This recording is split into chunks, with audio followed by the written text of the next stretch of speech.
Buenos días, hermanos, el Señor los bendiga a todos ustedes el día de hoy.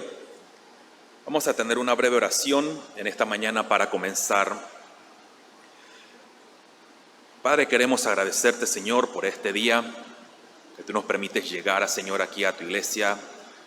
Padre, donde hemos podido alabar y glorificar tu nombre por medio de los cantos, Señor, dirigidos a ti.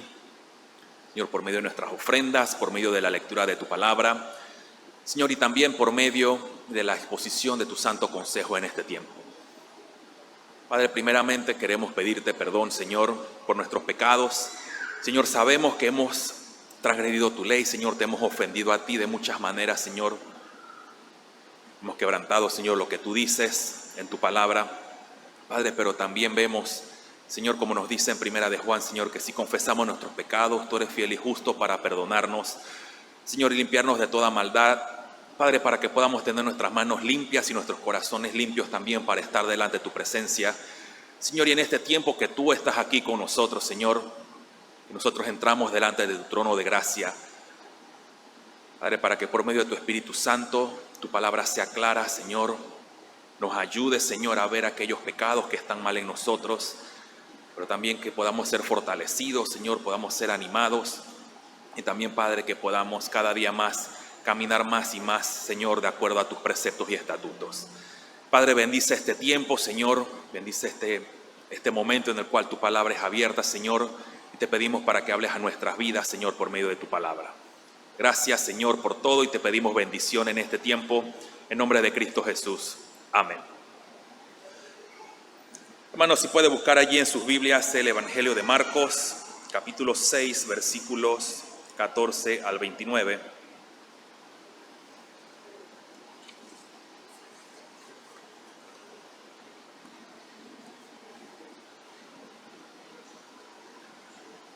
Dice el Evangelio de Marcos, capítulo 6, versículo 14 al 29.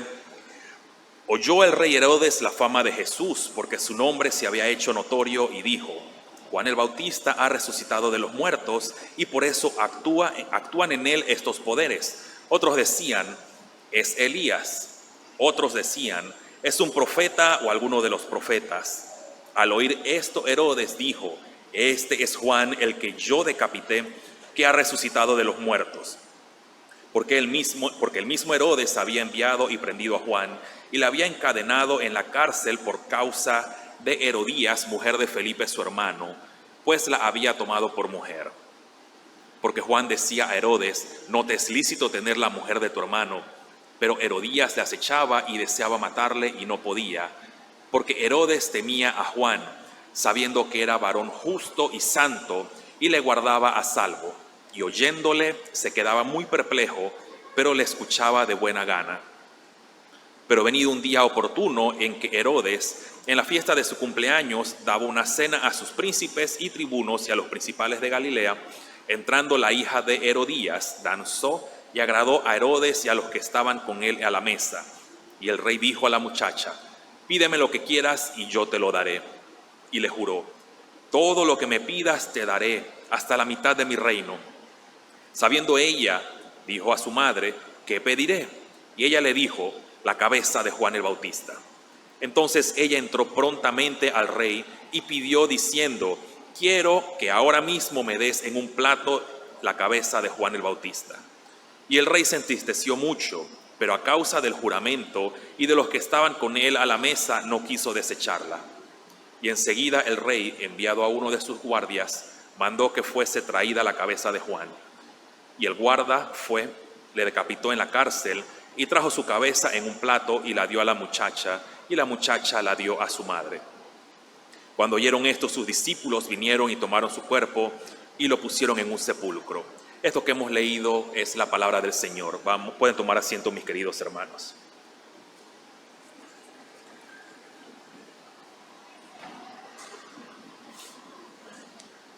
Esta es una historia bastante peculiar.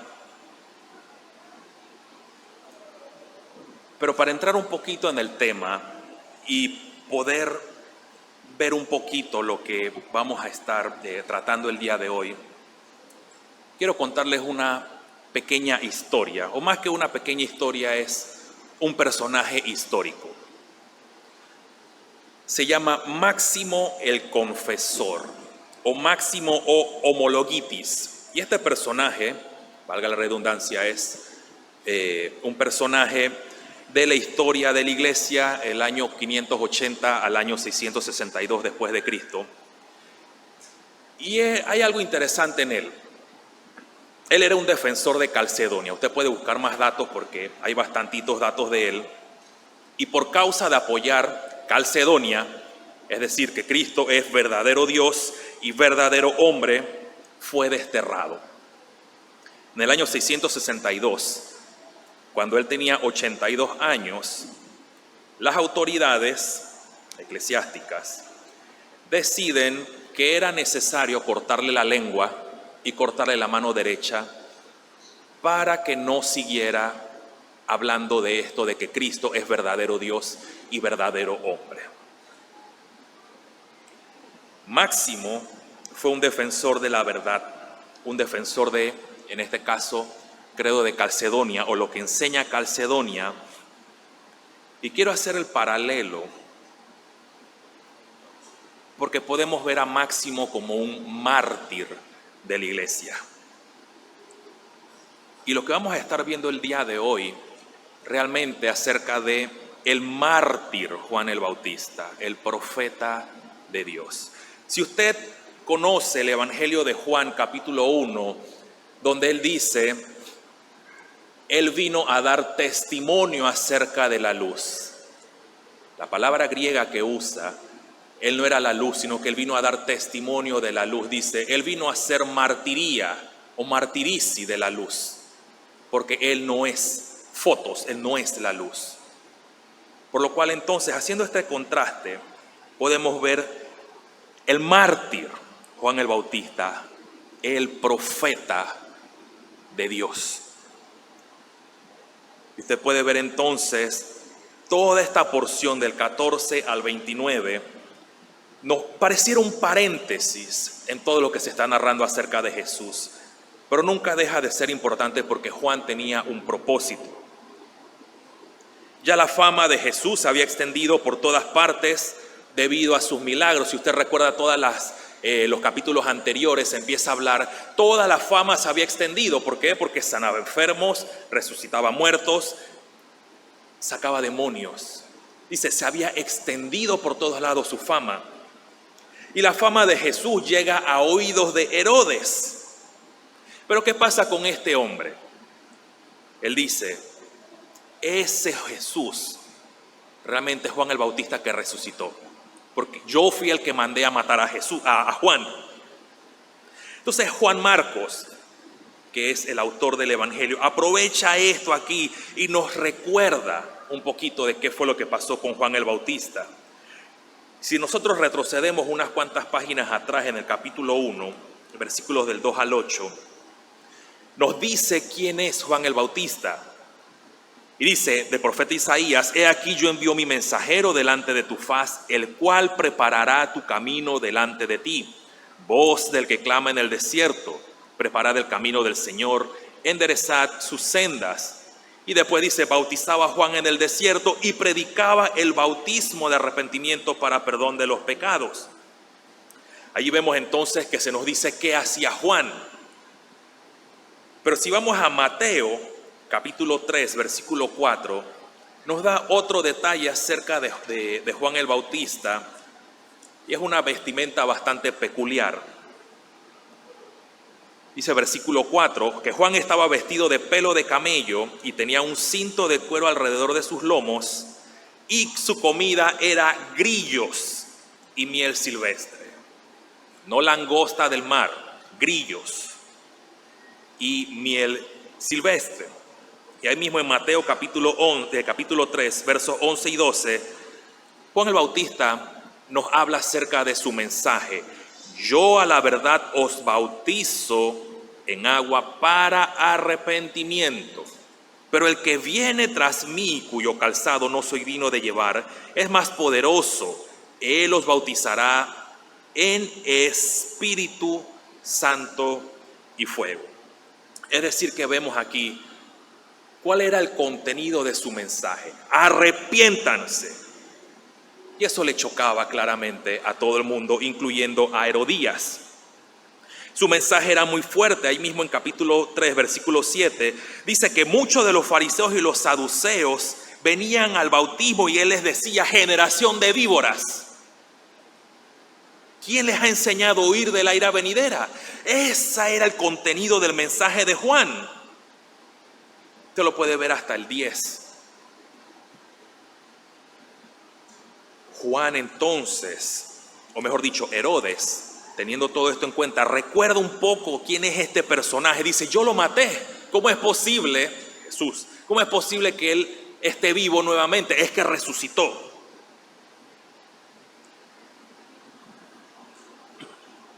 Dice que unos pensaban que era Elías, otros un profeta o alguno de los profetas. Las mismas personas decían: ese Jesús es Elías.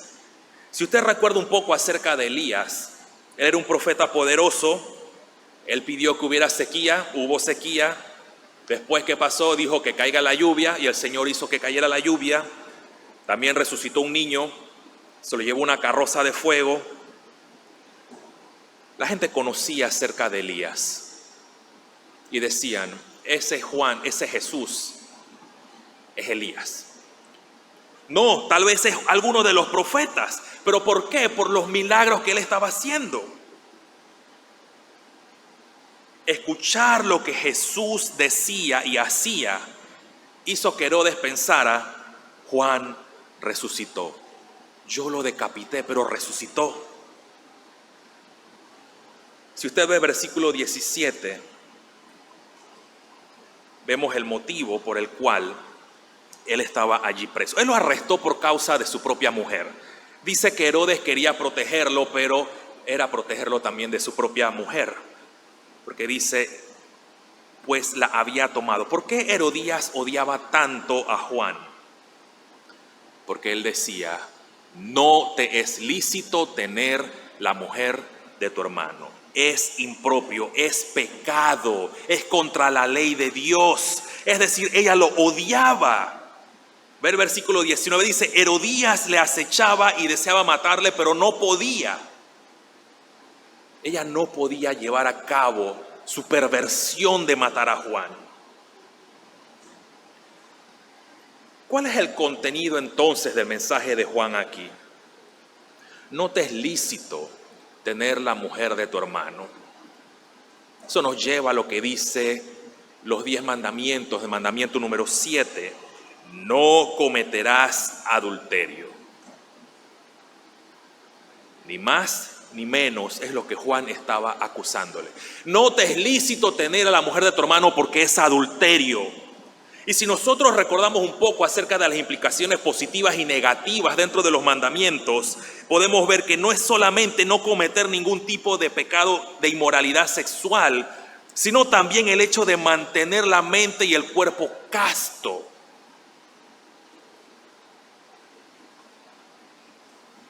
No vemos con claridad todos los detalles de cómo él tomó a Herodías como esposa. Simplemente dice: no te es lícito tenerla o tener la hermana, la esposa de tu hermano. Es algo que no debían hacer. ¿Sabe que hay algo interesante? Cuando las personas están en el poder, no les importa lo que Dios dice. Muchos de ellos, y usted lo puede ver en las noticias, los altos mandos, no solamente en nuestro gobierno, sino también en gobiernos externos, quieren torcer la verdad de Dios a su conveniencia. Quieren redefinir lo que Dios ha dicho. A veces usan la ley de Dios para aplicarla a algunas personas, pero para ellos no aplica, porque ellos están por encima de la ley, piensan ellos. Ellos piensan como Herodes, que pueden omitir las leyes divinas o crear leyes para rebajar el pecado. Nosotros siempre señalamos que pecado se reduce a 2 cosas: adulterio y robo. Es más, si usted le pregunta en una escuela dominical de niños pequeños, ¿qué es pecado? Va a decir los ladrones son pecadores, porque ellos no saben qué es adulterio. Pero nosotros reducimos siempre el pecado a dos: pecado de inmoralidad sexual y robar. Pero nosotros sabemos que hay mucho más que eso. La palabra de Dios es clara contra no solamente esos dos pecados, sino contra toda clase de cosas que va en contra de Dios. Acompáñenme un momento a Efesios capítulo 4.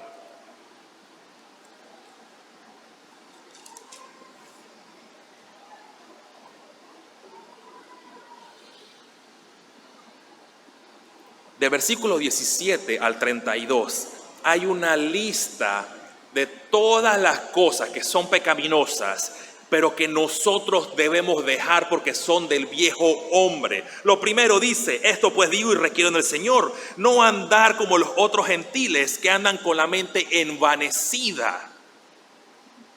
Dice, andan ajenos a la vida de Dios. Perdieron sensibilidad.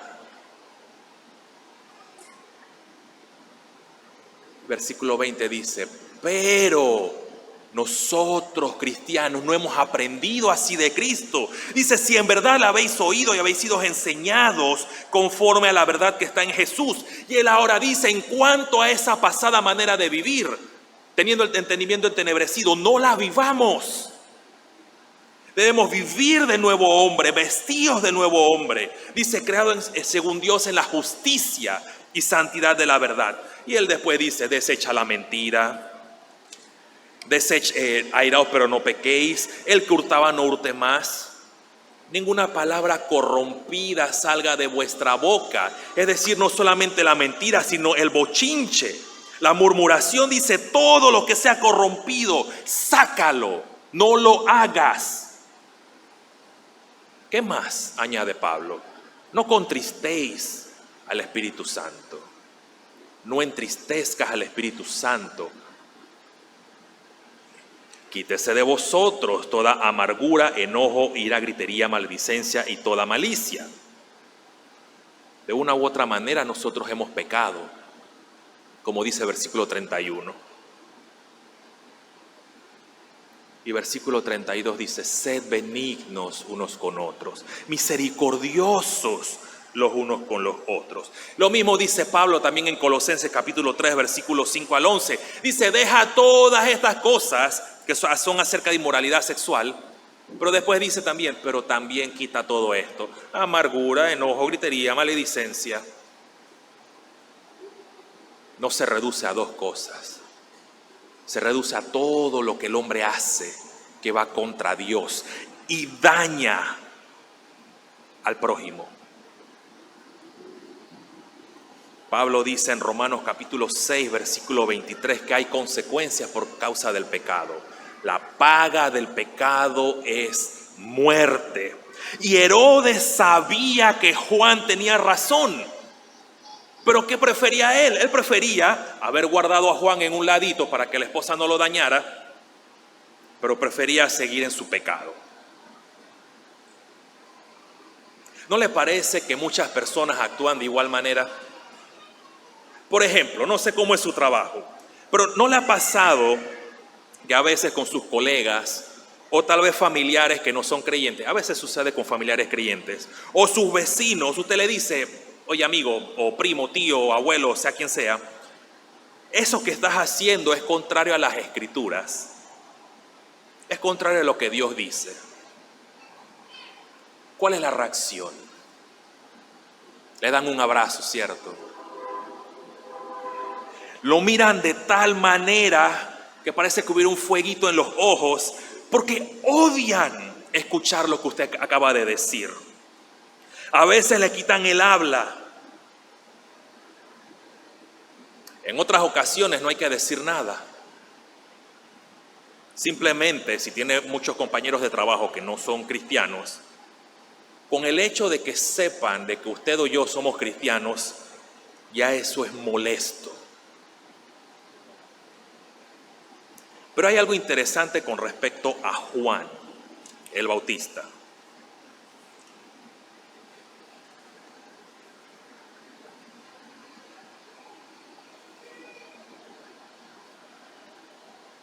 es que su mensaje no solamente era poderoso, sino que también era un hombre justo y santo. Usted lo puede ver en el versículo 20. Dice: Herodes temía a Juan sabiendo que era varón justo y santo. Es decir, que su mensaje era fuerte: arrepiéntanse y sean bautizados. Pero él vivía de una manera recta, de una manera agradable a él.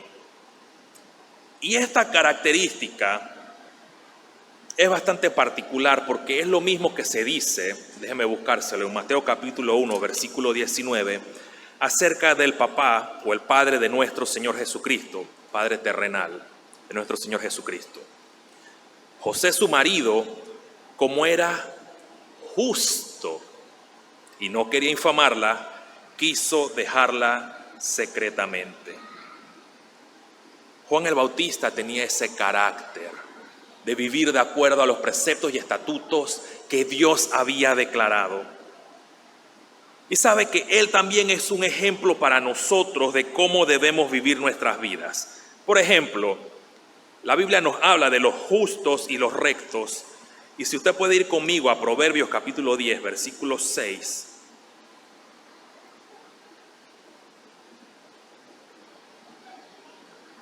Dice: hay bendiciones sobre la cabeza del justo, pero la violencia cubrirá la boca de los impíos.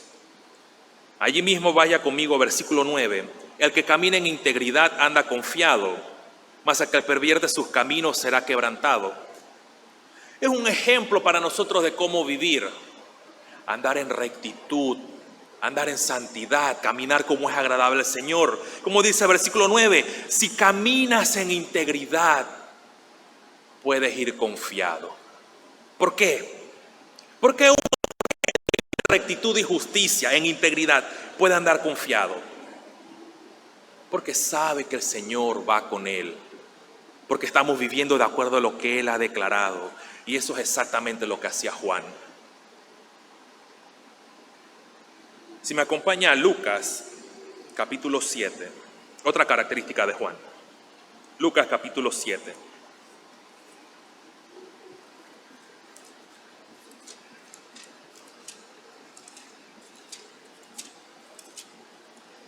Versículos 18 al 20. Nos hablan de que él tenía dudas, pero fue reafirmado. Los discípulos de Juan le dieron las nuevas de todas estas cosas y llamó Juan a 2 de sus discípulos y les envió a Jesús para preguntarle: ¿eres tú el que había de venir o esperaremos a otro? Cuando pues los hombres vinieron a él dijeron: Juan el Bautista nos ha enviado a ti para preguntarte: ¿eres tú el que había de venir o esperaremos a otros? Y el que le dijo: díganle lo que han visto. Y él empezó a sanar personas, y ese es el mensaje que llevan. Ese mensaje es el que recibió Juan. Oye, Juan, regresamos. Nos hiciste preguntarle a él si era él es el que estábamos esperando, estábamos esperando a otro. Pero vimos que él sanó ciegos, hizo que los cojos caminaran, los sordos empezaron a escuchar, algunos han resucitado. Ese es él, Juan. Juan fue reafirmado a pesar de sus dudas. Y es lo mismo, mi querido hermano, cuando pasa con nosotros. Todos nosotros dudamos muchas veces y a veces a diario. Pero cuando eso sucede, ¿sabe lo que debemos recordar? Debemos tener en mente lo que Cristo hizo por nosotros en la cruz del Calvario. Él murió por nosotros. Dio su vida en rescate por cada uno de nosotros que estamos aquí presentes. Las dudas se disipan cuando regresamos a la palabra de Dios. Y es lo que debemos hacer. Así como hizo Juan, así mismo debemos hacer nosotros. Otra característica de este hombre justo y recto. Vaya conmigo a Juan capítulo 3, versículo 30.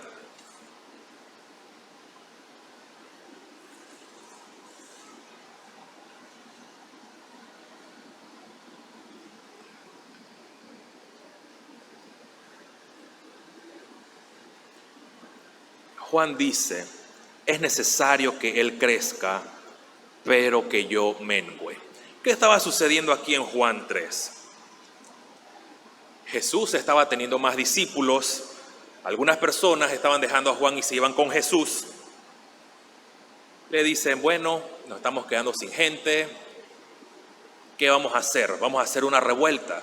Vamos a ir a quitarle los discípulos a Jesús. Él dice, es necesario que Él crezca.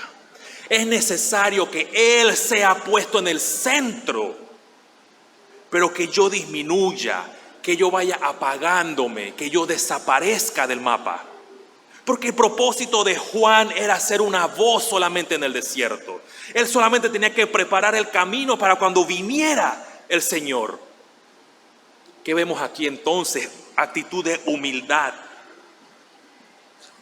Él no estaba aferrado a ser el último profeta del Antiguo Testamento.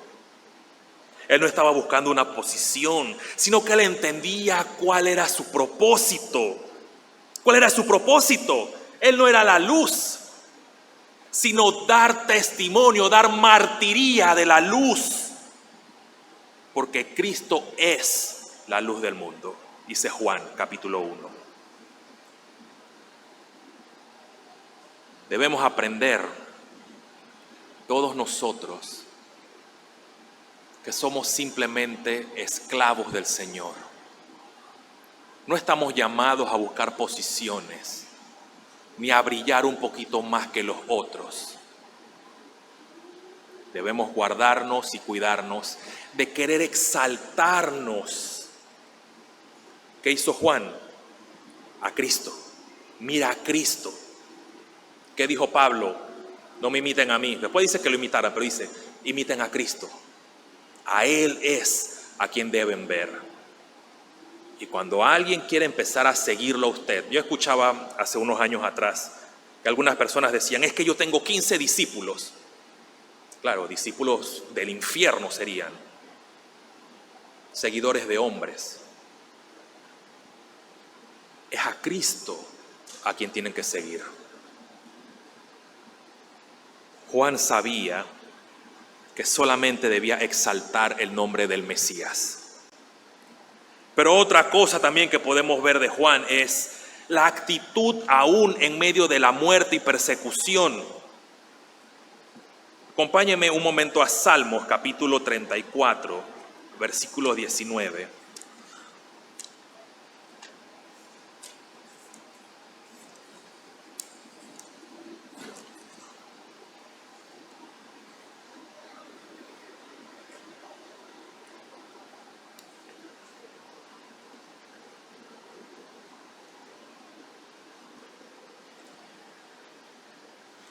Muchas son las aflicciones del justo, pero de todas ellas le librará Jehová. Y el 37, 16 y 17.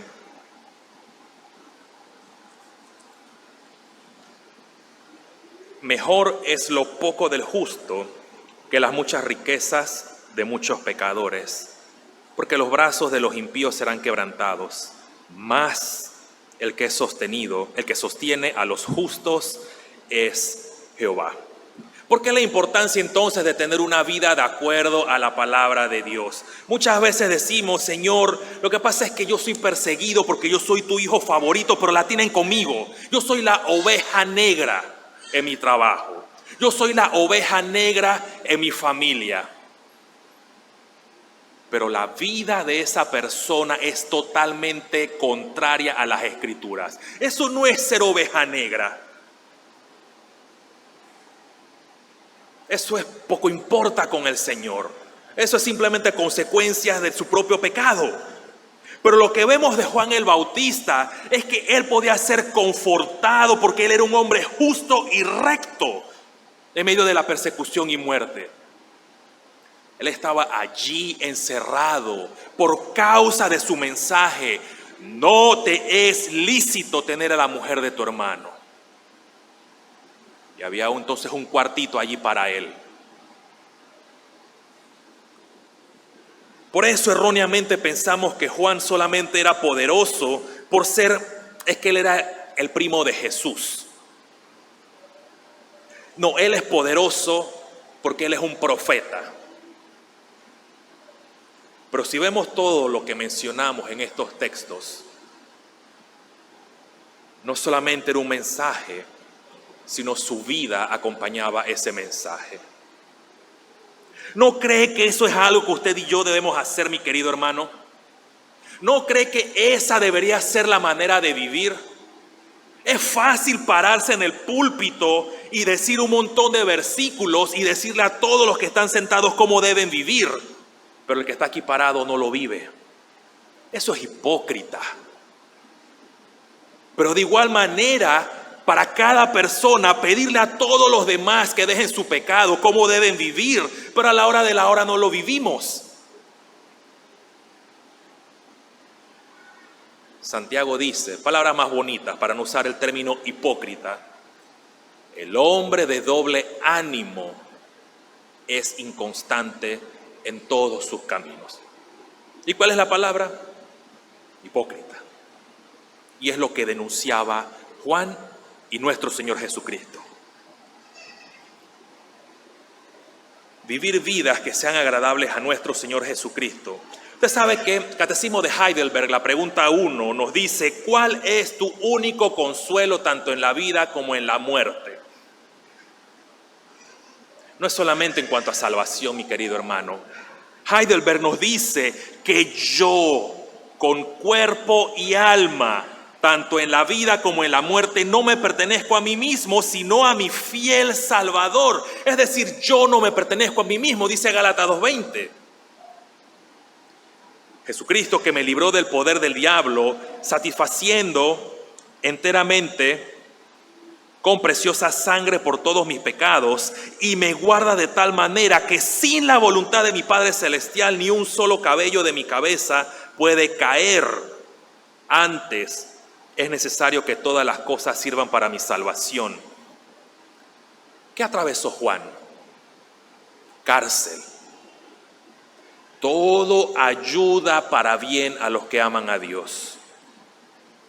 Por eso, dice Heidelberg, también me asegura por su Espíritu Santo la vida eterna. Pero no se queda allí, mi querido hermano. Dice, y me hace pronto y aparejado para vivir en adelante según su santa voluntad. No hay tal cosa como que yo predico un mensaje y vivo opuesto. No hay tal cosa. Juan es un ejemplo para nosotros de eso. Es decir, que cuando vemos que somos aparejados para vivir de esa manera, nos está hablando acerca de la santificación. Catecismo Menor de Westminster, pregunta 35, nos dice que nosotros, acerca de la santificación, que eso es algo de la libre gracia de Dios. Somos capacitados ahora por el Señor para vivir para Él, pero para que cada día muramos más y más al pecado y que podamos vivir más y más de manera piadosa. ¿Quién debe verse en nosotros? Cristo. Por eso Juan Calvino decía: todo lo malo soy yo, pero todo lo bueno es Cristo. Todo lo bueno que tú puedas ver en mí es Cristo. Herodes temía a Juan. Y hay algo interesante que Matthew Henry menciona con respecto a este punto. Dice Henry: temía a Juan sabiendo que era un hombre justo y santo. Es posible que un hombre pueda tener una gran reverencia por los hombres buenos y especialmente por los buenos ministros. Sí, por lo que hay en ellos que es bueno, y aún así ser un mal hombre. Hay cosas buenas y aún así puede ser un mal hombre. Observe, dice Henry, Juan era un hombre justo y santo. Para ser un hombre completamente bueno son necesarios tanto la justicia como la santidad. La santidad para con Dios y justicia para con los hombres. Juan estaba mortificado para este mundo y, por lo tanto, era un buen amigo tanto de la justicia como de la santidad. Herodes sabía esto, no solo por su fama común, sino también por su conocimiento personal. Aquellos que tienen poca santidad y justicia aún pueden discernirla con respecto en los demás, o mostrando respeto hacia los demás. Y por eso le temió y le honró. La santidad y la justicia inspiran veneración, y muchos que no son buenos en sí mismos tienen respeto por los que sí lo son.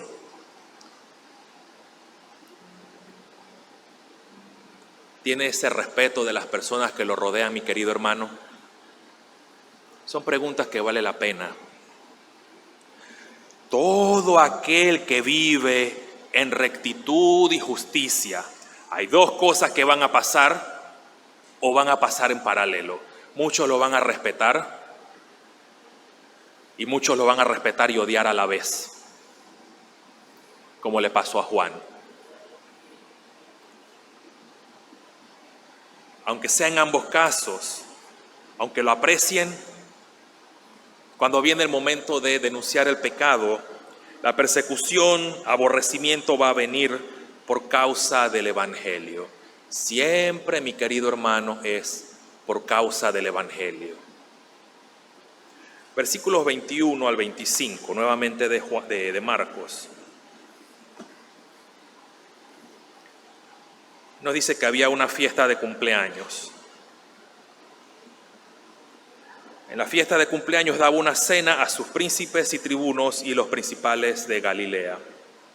Herodes estaba de cumpleaños allí. Toda la trama y entonces el baile que se dio para pedir la cabeza de Juan. Matthew Henry, se los leo nuevamente, va a decir algo con respecto a este punto. El rey se iba a arrepentir, es decir, parecía estarlo. Decía que estaba así, parecía como si hubiera estado así, pero todo era farsa y muecas. Estaba realmente contento de haber encontrado un pretexto para quitar a Juan del camino. El hombre que no puede disimular no sabe reinar.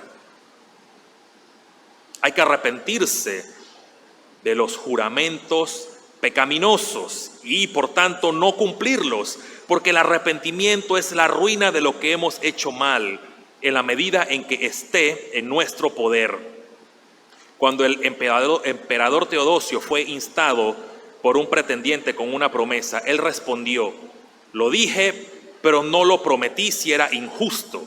Si podemos suponer que Herodes no sabía nada del diseño cuando hizo esa promesa imprudente, es probable que quienes lo rodeaban lo apresuraran a hacerlo solo para seguir de buen humor, porque lo hizo por el bien de quienes se sentaban con él, de cuya compañía estaba orgulloso y por lo tanto haría cualquier cosa por complacerlos.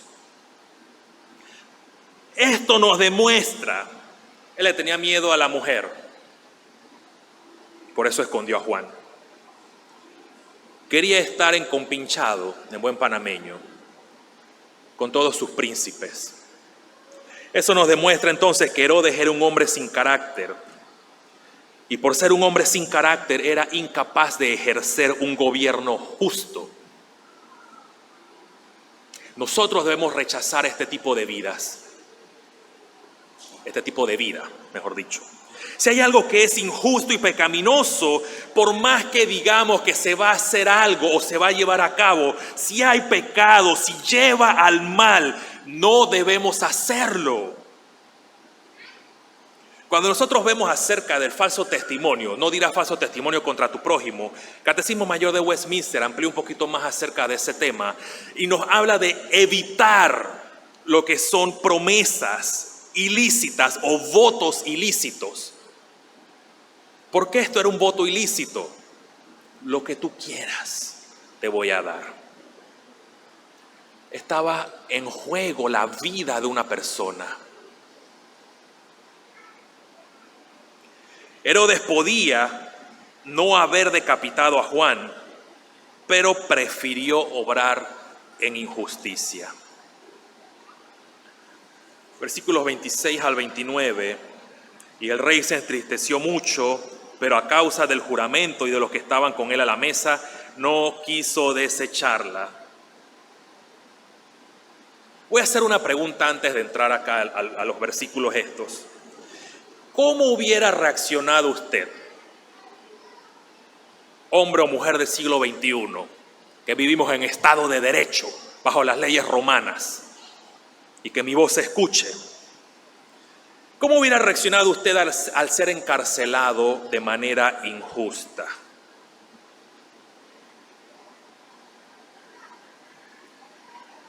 Por la verdad del Evangelio yo me la aguanto, dicen algunos. Pero esos mismos que pueden responder de manera apresurada, les cuesta llegar a tiempo a la iglesia.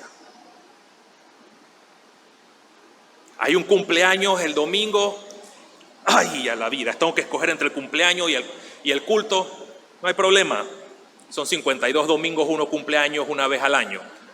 Me salto el culto de ese domingo. Bueno, por lo menos ahora hay dos, ¿no?, que puede escoger. No debemos escoger qué culto. Pero hablamos tan a la ligera de que por causa del Evangelio yo aguantaría cualquier cosa. Pero en el momento de que vamos a hacer lo correcto, cedemos a la presión de grupo. No tomamos decisiones correctas. Pero ¿qué vemos en Juan? Él mantuvo su integridad. Y es exactamente lo que debemos hacer nosotros. Aún en ese momento, como vamos a entrar a los versos, que va a ser decapitado, Él soportó todo por causa del mensaje, del contenido del mensaje del Evangelio. Ahora sí, pregunta técnica. ¿Juan fue decapitado de manera justa o de manera injusta? Aquellos que saben, la ley de la contradicción o de la no contradicción dice que A no puede ser A y no a la vez. Entonces, ¿fue o no fue injusto que Juan fuera decapitado? Los valores de Dios son totalmente diferentes. Y lo que podemos ver aquí, también, como Dios dice, mis pensamientos no son tus pensamientos, ni mis caminos son tus caminos, dice el Señor. En este caso fue injusto y a la vez justo.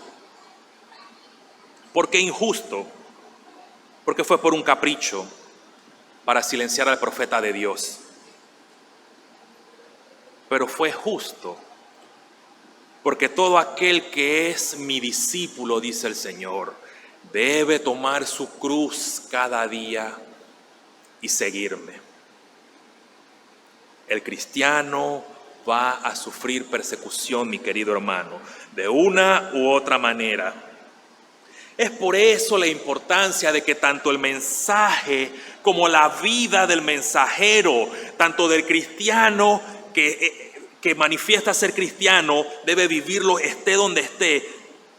La vida va de acuerdo al mensaje que decimos creer, y eso también va a provocar una reacción.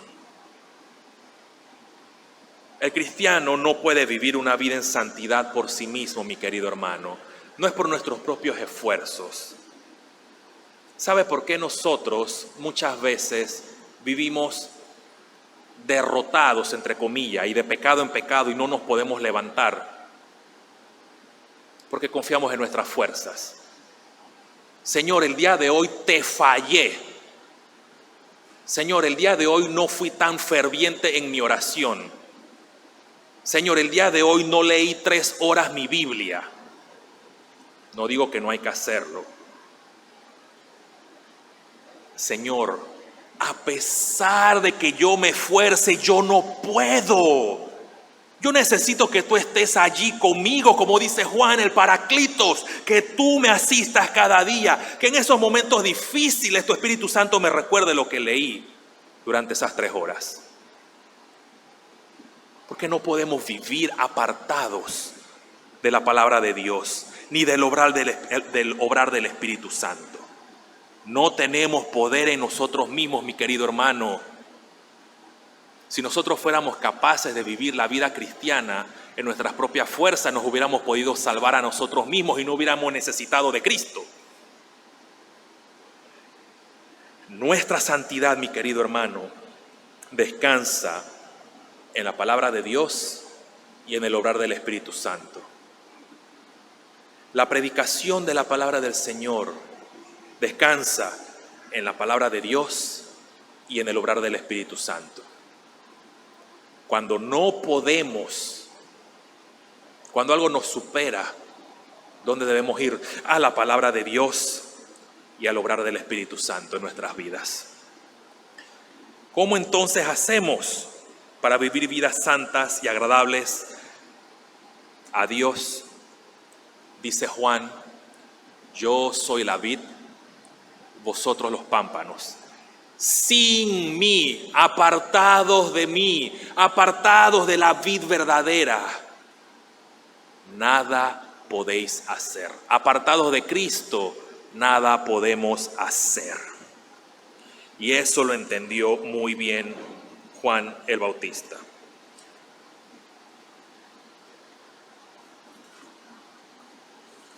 La fama de Cristo hizo recordar o sorprendió a Herodes y lo hizo recordar a Juan. Dice: yo lo maté, yo lo decapité, pero debe ser que resucitó. No había resucitado. El propósito de Juan el Bautista simplemente era preparar el camino para el Mesías. Pero hay algo interesante. Juan el Bautista literalmente perdió la cabeza. Pero su esperanza estaba puesta no allí en el calabozo, estaba puesta en la ciudad celestial. Acompáñenme a Apocalipsis capítulo 20.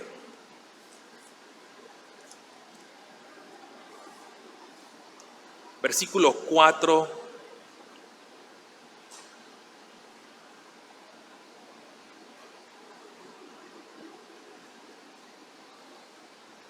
al 6.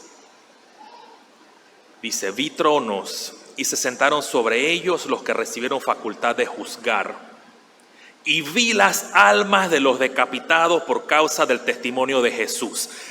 Una pregunta: ¿cómo primero veo el alma y segundo el alma de un decapitado? ¿Cómo yo sé que ese alma que está allí fue decapitado? Pero dice: vi las almas de los decapitados. Estaban en el cielo. Juan tenía nuevamente su cabeza, porque tenía un cuerpo nuevo, un cuerpo glorificado. Por causa del testimonio de Jesús y por la palabra de Dios, los que no habían adorado a la bestia ni a su imagen y no recibieron la marca en su frente ni en sus manos, y vivieron y reinaron con Cristo 1000 años. Y dice versículo 6: bienaventurado y santo el que tiene parte en la primera resurrección. La segunda muerte no tiene potestad sobre ellos, sino que creerán, serán sacerdotes de Dios y de Cristo y reinarán con él 1000 años. Allí estaba Juan en la visión, porque su mirada no estaba puesta en lo terrenal, sino en lo que había de venir más adelante. Yo no sé qué puede estar pasando usted el día de hoy, mi querido hermano. Tal vez enfermedad suya, enfermedad de algún familiar, problemas en el trabajo. Sea lo que sea, usted lo conoce mejor que yo. Y el Señor conoce todo nuestro corazón mejor que nosotros mismos. Pero Apocalipsis 21 nos dice: vi un cielo nuevo y una tierra nueva, porque el primer cielo y la primera tierra pasaron y el mar ya no existía. Y yo, Juan, el evangelista, vi la santa ciudad, la nueva Jerusalén, descender del cielo de Dios, dispuesta como una esposa ataviada para su marido. Oí una gran voz del cielo que decía: he aquí el tabernáculo de Dios con los hombres. Él morará con ellos y ellos serán su Dios, su pueblo, y Dios mismo estará con ellos como su Dios.